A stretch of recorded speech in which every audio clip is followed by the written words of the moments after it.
So this is the nature of a human being. Whatever you're deprived of, you think that is the highest thing.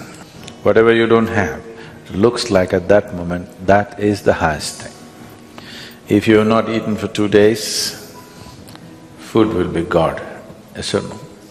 If you don't understand this, close your mouth, hold your nose like this for 2 minutes. Will you ask for air or God? Air. God comes and says, you want me or air? You'll say, hell with you, I want to breathe. Because whatever at that moment you're deprived of enlarges itself in such a way it blocks everything out. Or in other words, when you're in any state of compulsiveness, you don't see anything the way it is, it gets exaggerated. Human life passes from one compulsive state to another, never allowing yourself that little bit of space where you could see things the way they are. If you do not even see life the way it is, can you handle it the way it needs to be handled? It doesn't arise, isn't it? Because of this, in many ways, individual human lives and whole societies have become distorted humanity. I was talking to a 14, 15-year-old kids in a school, when something came up and I was just asking them what are they going to do next because they were in their 10th standard or something. They're only talking about finding a job and earning a living. I couldn't believe this because my whole life I never thought of earning a living. Is it not important? I'm not saying it's not important, all I'm saying is, even an ant which has 1/1,000,000th of your brain is capable of earning a living. What's your problem with such a big brain? Why I'm saying this is, this idea, this horribly limiting idea has been imposed into our youth that you must earn a living and that's the biggest thing. This big brain, earning a living is actually a problem on this planet. I know everybody's been conditioned to believe that. It is not so, I'm telling you. It is not so. Earning a living is a petty thing for human consciousness, but unfortunately, whole humanity is investing all its energies and intelligence in just earning a living. If this one thing does not change in the world, I'm not saying one should not, all I'm saying is, it need not occupy the entirety of human consciousness to earn a living. All human genius has been smothered to death simply because everybody is thinking how to earn a living, how to earn a living, you know. The moment they can earn a living, they will sit down and become fat. You must be saying, what can I do with this life, isn't it? You must be saying, what is the greatest thing I can do with this life? Because one day you'll fall dead, do you know? So before you die, whatever is the peak possibility for this life should happen, isn't it? When I look at it, how human intelligence has been sacrificed at the altar of earning a living is unbelievable. How many things human beings could have done, how many incredible things they could have done, but instead of that they're earning a living. So it's very, very important. I'm just thinking we should start a wave, particularly in schools and colleges, that earning a living is a damn little thing. It is not the prime of your life. Now this possibility, this simple thing called yoga is not about twisting your body, it's not about getting fit, it's not about getting healthy.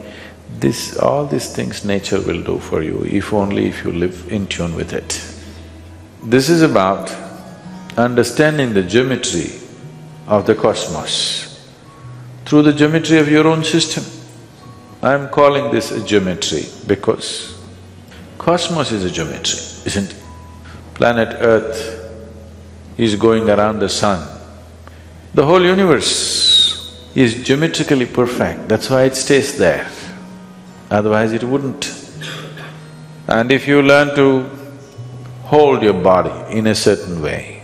If the geometry of your body is in alignment with the geometry of the rest of the creation, you can download the whole cosmos into this one. This is not a tiny little… If you simply like this, if you live, you're just a piece of flesh and bone. If you just get it right, suddenly this is something else. If you learn to just hold it right, the whole cosmos will pour into you. So, this is engineering yourself. It does not mean engineering yourself to breathe little better, to be little more healthy, no. This is about realizing the full potential of what it means to be human.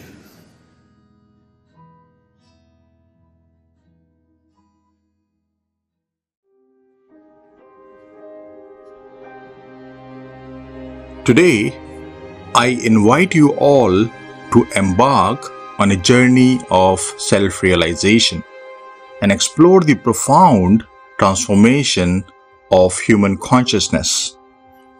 Have you ever looked at a beautiful flower and marveled at its delicate petals and vibrant colors? Well, what if I told you that there is an inner flowering within each one of you that can outshine even the most exquisite blossoms? It's a transformation so radical and profound that it transcends the limitations of your conditioned minds and connects you to your divine conscious nature. In our fast-paced and materialistic world, it is easy to get entangled in the pursuit of external successes and possessions. We often define ourselves by what we own, by what we achieve, which then lead to a sense of imprisonment within our own personalities. The ego, which is the voice in your head, likes to hold on to your past experiences. It likes to hold on to your beliefs, to your fears, thereby keeping you trapped in a never-ending cycle of thought patterns. What if I told you that you have the power to become like a precious crystal which is clear and transparent to the light of your divine conscious nature? You might wonder, is this even possible in the real world? Well, let me share an everyday life example that illustrates the essence of this transformation. Think about a time when you were caught up in negative emotions, perhaps feeling angry or frustrated. In that moment, you were entangled in the dense web of your thoughts and emotions, unable to see clearly. But then, a sudden insight or understanding emerged, like a ray of sunlight breaking through the clouds. You then realized that your anger was stemming from a past hurt, and that insight brought a moment of clarity and peace. That, dear seekers, was a glimpse of the transformation of consciousness. It's like a tiny crack in the armor of your ego, allowing the light of consciousness to seep in. And that's how it begins, with a simple shift in perspective. Just like a seed that sprouts into a magnificent tree, that initial glimpse can initiate an irreversible awakening process within you. So you may be wondering, how do we accelerate this inner shift? This shift from the ego-driven consciousness to our divine conscious nature. Well, let me share with you some transformative spiritual practices that can act as catalyst for awakening. These practices are not about convincing you of anything, nor are they about adding new beliefs to your mind. Instead, they create a subtle but powerful change within you, helping you recognize the workings of your ego and the conditioned mental processes which keep you in an unawakened state. These spiritual practices serve as guides on your journey of self-realization. As you engage in these practices, you'll find yourself peeling back the layers of conditioning, much like peering through a window to your divine self. And just like the small crack of light in a dark room, these practices offer you glimpses of your divine conscious nature. Let me give you an example of one such practice. It is the mindfulness meditation. In the midst of our busy lives, we often get carried away by the chatter of our minds, lost in worries about the past or anxieties about the future. But through mindfulness meditation, you learn to become fully present in the moment, observing your thoughts and emotions without judgment. This practice helps you untangle from the web of your ego, bringing clarity and inner peace, and it will then give you a glimpse of your divine conscious nature. Another powerful practice is self-inquiry. This involves asking yourself profound questions like, who am I? Or, what is the source of my thoughts and emotions? By investigating the nature of your own consciousness, you begin to dissolve the illusion of a separate self, paving the way for a deeper connection to the essence of your being. These spiritual practices are like the sunlight that gradually warms the earth, awakening the seeds of transformation within you. As you continue on this path, you will find that the more you engage in these practices, the more you recognize the workings of your ego. It's like shedding light on the shadows within yourself, bringing them into your awareness. Remember, this journey of self-realization is not about fighting against the ego, just like you can't fight against darkness. Instead, it's about cultivating the light of consciousness within you.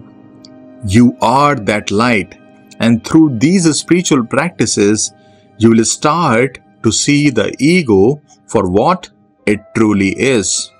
It is nothing but a construct of thoughts and beliefs, and not your true essence.